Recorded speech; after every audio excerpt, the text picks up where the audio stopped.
I think this is a key point that I have and you have as well. That is, I have a history of things that I've written. I have a history of conversations that I've recorded. I have models and frameworks that I have developed. So to some degree, if I'm using AI as an accelerator for those things, there is a rich history of training data that I can use to support the things, which gives me an accelerator. If you don't have those things, you can't really start from scratch. You can't say write like me if you've never written a thing. You can't say think like me if you've not had a thought, right? That's a bit extreme. But you know what I mean? There needs to be that kind of that baseline for you to be able to accelerate what you do with the AI tool sets that are out there. The other thing that we haven't discussed that I probably won't go into right now, but there is we in my company, we also build things for clients. And, we use the Azure and AWS kind of environments to build software solutions, but they tend to be bespoke needs. So I wouldn't say I use AI for that. That's probably not the right term, but it's building AI solutions, which each of those then do a thing. They have an outcome, they have a function that they provide. But automations is a key one. So if we look in the enterprise space, Power Automate is probably the tool. Do you use that at all? Yep. So we have two things. So we've got Power Automate, but we also have a partner. If I can, I don't know if they're on the email or not. So that's our application platform, TAP. They are a Microsoft partner, so they play nicely in the environment. And what they do is they, in effect, like all Microsoft products, right? Just look at their cyber credentials. They have a level around it. So that's Power Automate has a level, but if you want to go above that, what do you then do? And that's what we do with TAP, and that helps us build out our environments and the way we operate and work. Okay. And for those watching who are from small businesses, you can also use any of the other popular platforms, Make, NA10, etc. Zapier. Zapier, yeah, I used to use that in the early days when it first came out. It was good fun. That was good fun to play with that, or if than that. Yeah, I mean, I think some of these other platforms are way better than Power Automate. To be honest, I think Power Automate needs work in terms of being intuitive to use. But if you're watching, choose a platform that suits your level of coding ability and the needs and the things that you want to do. I think that's the fairest. Well, I think that's an important point. Is that's going right back to what we've said all through this, which is whether you're a startup, whether you're a large corporate or anything else. What's the outcome you're after, and then use the appropriate thing. I always remember back to the panel we had. Patrick from BBC talking around some of their ethical AI principles, and one of them being, the right AI is no AI. AI is a tool, right? It's a very powerful tool. Doesn't mean it should be used to solve everything you can find. And I think that's part of the conversation we're having. Find the use case, find the thing that you're going to improve, and focus on that rather than going, here's the one tool. And actually, AI is more than just a tool. As you said, AI can be a whole toolkit because there's all sorts of different flavors and versions, and they do uniquely different things. So it is a whole tool set. Don't just think, I need a hammer. Everything's suddenly a nail, right? Yeah, that's true. I had this conversation. I was at a conference last week. I had this conversation with somebody where they were trying to. So they were a SaaS provider, and the conversation they were having with me was, we don't have any AI in our tool, and we're trying to find a way that we can advertise on the market that we have an AI powered something, right? And a few rolls of my eyes later, I was like, right, let's talk it through and figure out what actually you do, because I find it hard to believe in this day and age that there's a platform with analytics that doesn't use machine learning, right? Let's just take that as a very basic example. And eventually we got there, yes, they use machine learning for their analytics, right? Fine. So that's a type of AI. And if you really wanted to make the bold claim that, you have an AI powered something, then that's a legitimate thing that you can say. But yeah, we go down this route of does everything need to have AI? Sometimes certification, blockchain is an absolutely great use case certification is an absolutely great use case for blockchain. Is anybody using it? No. They're all looking at AI powered assessments. This is the day and age we live in, right? Survey tools, .NET environments, go build an application. There's stuff like that, which, yes, you probably don't need always to think about AI.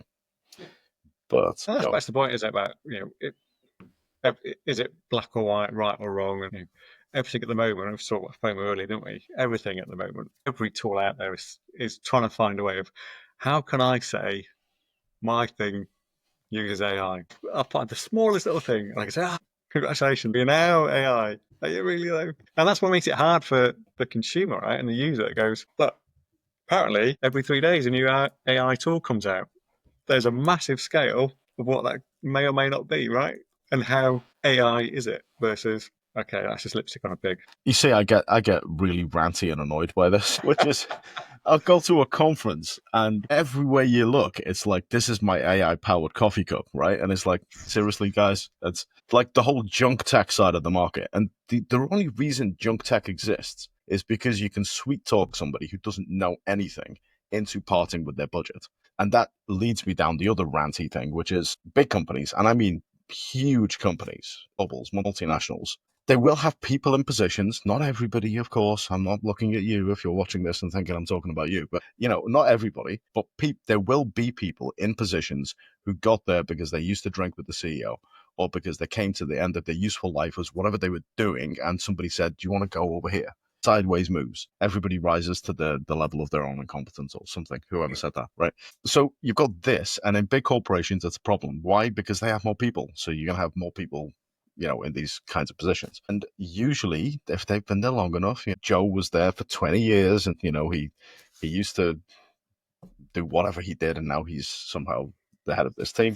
This kind of thing happens, but those are the folks who are most susceptible to being shown a shiny thing and being convinced that it will solve their problems. And this is the unethical side of any supply chain, really, where you can say, well, I've got my AI powered coffee cup and I'm going to go sell it to Joe because he doesn't know the difference. So you've got to be aware of that stuff. You really have to watch out for, is this actually answering the problem, the question that I have, or solving the problem that I have? That's very, very important. Yeah, 100% agree. And that's back to curiosity, debate. Don't just because someone says, "Look at my new AI thing, isn't it? Isn't it cool?" Just go, "Oh, that's great. Yeah, let's go with that." Be curious, ask the questions, debate it, and then go, "Do I really need that? Is that really going to move whether it be my company forward, or is it going to help move me forward? Whatever the outcome is you're trying to get to, ultimately it's on you, right? It's what's the phrase from that? Fool me once, shame on you. Fool me twice, shame on me. If you've bought the same, vaporware 3 times, okay, you probably need to start thinking a bit Yeah. more and Yeah, but there's no consequence in a debating big and company, right? researching and be curious. But there's no consequence in a big company, right? If you're like, if I make the wrong decision and I fail, my business fails. It's done. If you make the wrong decision, you got mouths to feed in your business, and the business fails, and it's done. If you're in a big enough company and you don't have to be the CEO of a big global company to have a few tens of thousands of a budget that people want. Yeah. That's a much lower level than the decision maker. So to some degree, there's no consequence. It's just a couple of things that you can move around on a spreadsheet.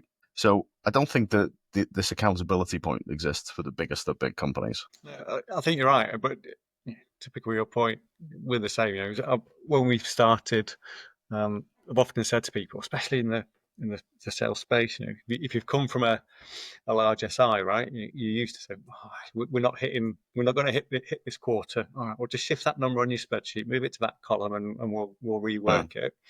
In a small business, okay, you sit in that room with 5 people. Who's not going to get paid? Is it you? Yeah. Is it somebody else? It does make it real, and a lot of people struggle with that. I think sometimes, just from a small business point of view, that mentality of, okay, if you don't do your thing, someone else that you are sat very close to, and you're probably friends with or whatever else, they might not have a job. They might not be getting paid. It makes it a lot more real. And I don't know. I've not yet found a way of how do you bring that level of reality and accountability into the larger corporates. Because you're right. Without that, you will, this challenge of bad ethics in technology will persist because they'll just keep selling to the large corporates because they go, off you go. We'll sell this again. It won't work. No one's going to lose a job on it. It'll just be, we'll shift some numbers around and off we go again. Yeah, it's a problem because junk tech therefore exists, right? Because it has a captive market. And the first place I noticed this was the first wave of reskinning of ChatGPT, right? You had so many software products out there which were ChatGPT for this, GPT for that, and you look at it and it's fine. You've used the API and put your logo on it. That's somehow a new tool. And yeah, people were like, hand over fist. Here's loads of money, right? Just give us your shiny thing. It's like great. Why are we doing this? But anyway, let's take this a little bit circularly to something that you mentioned earlier. So you mentioned the Johnny Depp version of Charlie and the Chocolate Factory. Oh wow, we're going right back. Okay. You thought you got away with that one, right? So I think there have been 3 Charlies and 3 chocolate factories. And the first one was, 1972 or something, with this little Gene blonde, Wilder, blonde guy. Yeah, this little blonde guy who's now a dentist or something, right? The kid. He went out of acting, and I think he's a dentist. But I don't know if he's any good, but yeah. Maybe he is, maybe he isn't.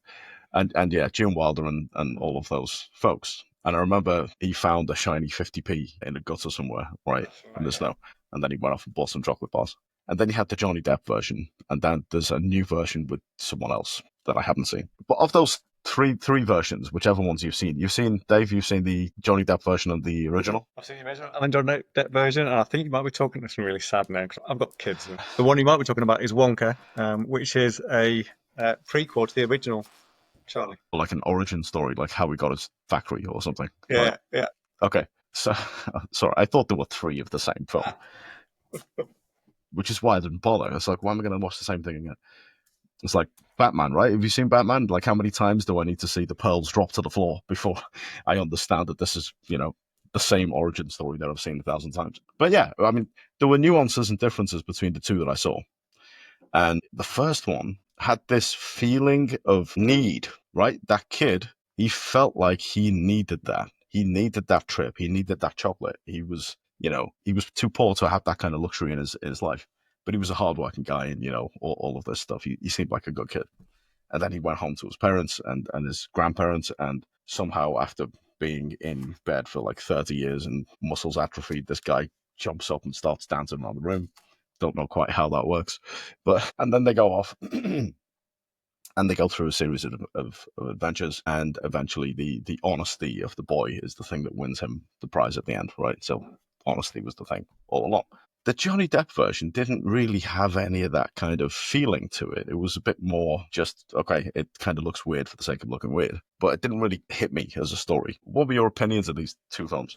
I agree. So obviously Tim Burton was the director of the Johnny Depp version. You could tell that it had the look and feel of a Tim Burton film. So it played more on it played a bit more on the darker side of the actual book. So you got more of a okay, that's a little bit that story point at the end, which was you've gone on that journey with them and you've come out the other side.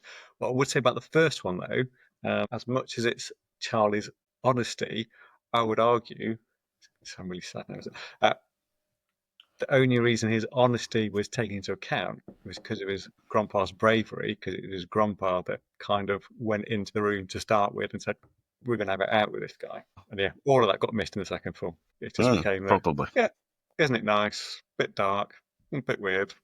Happy days. I mean, I love Tim Burton, right? But Nightmare Before Christmas is a classic. And Beetlejuice. Did you see the new Beetlejuice? Yeah, not as good as the first one, but it was okay. It wasn't, but there was a point where I went to cinema to see it, and there's a point where you have the opening scene and you have the kind of title of the film and the camera doing the thing through the model world, and the music, the Danny Elfman music, and it's like, this is a Tim Burton film. I'm watching a Tim Burton film. It was just like chills. Amazing. You feel it on the... It was the first one in a while. Yeah, we went to see it at the cinema as well. But I think the first third of the film was like, where are we going with this? It did come good. It did. At the end of it, it was like, actually, they brought the story back round. Yeah, I enjoyed it. Yeah. But I was watching this thing on, it was probably Instagram, with Gene Wilder and how he influenced the script of the first one, and how he wanted to come out of in that opening scene where he comes out of the factory and he takes the steps down and he's on the carpet, and he wanted to come out with the walking stick to make it seem like he was frail, and then do the roll and the flip and stand up, to give the character a kind of nature of unpredictability, so that you didn't know what he was going to do at any point in the film. And I love that. That's absolutely because originally, I've seen that as well. So originally they were going to get him, the script said about coming out, dancing down the stairs and whatnot. Yeah, it was Gene Wilder that convinced them to do that whole bit without And I think what made it amazing as well was without any music or sound, it was just him walking slowly, and then off he goes. Here we go. Here we go. This is going to be good. Absolutely amazing. Great. The late great Gene Wilder. The other bit that I did see on Instagram was that that scene where he's saying to the boy, you get nothing. Good day, sir, and all of this. And that was, the kid didn't know he was going to do that. That's So right, yeah. He was completely mortified. natural reaction. Yeah. I wonder if that's why he's a dentist now. He's got so mortified from that scene. He's like, I'm not doing that again. You never know, do you? Right. Anyway, the modern films, of course, use CG and a lot of computer-generated stuff to give us our stories and give us the visuals that we see, while also glossing over the stuff where he was possibly a slave trader and etc. So there's that whole Disneyfication of things, which makes life interesting, but it comes back to this idea of how you tell a story. Just last point on that. I mean, there's an interesting one, isn't it? With so many films now using CGI, and I think I'd have to do you look at generally the box office numbers or how well films do. CGI is fine, but if you put in all your effort into CGI and forgetting about the story, ultimately the film still bombs. The humans want, wow, big spectacular explosion stuff, but if there's no story to it, nothing for someone to get emotionally connected to. So it goes up and down. That's, as you were saying earlier about music and the different things you can do with AI and music. Ultimately, you still want to feel a sense of a human creative process having gone on, so you can engage with it and have that emotional connection. And I don't think, could be wrong, I don't think at the moment we've found a way where computers can create that emotional connection. No, but I think, the point about if you got a hammer, everything looks like a nail, right? Have you seen Inside Number 9? Not, no. Right. Two guys from the League of Gentlemen. And there's one episode of that where actually it's two guys in a room for the entirety of the episode, which is like a half an hour episode. And they're in the backstage of like a pantomime or some kind of theatre play. And they're backstage where the racks of clothes are. And there's like a little table and they're talking out whatever the plot is. And it's absolutely amazing. It's like, one or two cameras and two guys in a room, and that's it. That's the entire thing. And we saw this with that TV show that everyone was talking about a couple of weeks ago that I've now forgotten the name of, with the kid. Adolescence. Adolescence, yeah. There's an episode of that where it's just two people in a room talking back and forth. It's absolutely amazing. You don't need the CG to tell a story. You just need a couple of cameras and a couple of good actors. And obviously a script, etc. So down to need, I think. Yeah. Absolutely. I think that's the theme of most of the conversation today, right? Ultimately, so many things it can do, and it can be massively disruptive, and it could be a generational disruption for us, but it's got to find the need and be used in the right way against those needs. Otherwise, it's just going to be another. Yeah. Ultimately fall through the chasm of despair, or whatever phraseology we use nowadays. Trough of disillusionment. Trough of disillusionment. Oh, that's great. So we've had a stimulating discussion for the last probably hour and a half, something like that, 90 minutes. We've talked about AI, we talked about society, we talked about organizations, we talked about change, disruption, and most importantly, purpose. Make sure that whatever you're doing has some purpose behind it, and then choose your technology appropriately. So been joined today by Dave King from Differentis. Thank you so much, Dave, for being here today. Thank you for having me, Ash. Really enjoyed it. Pleasure. If you're watching this on YouTube, don't forget to like and subscribe. And if you're watching this on Spotify, follow the channel. You'll get lots of clips and shorts on Instagram and Twitter and LinkedIn. So follow us on all of those channels as well.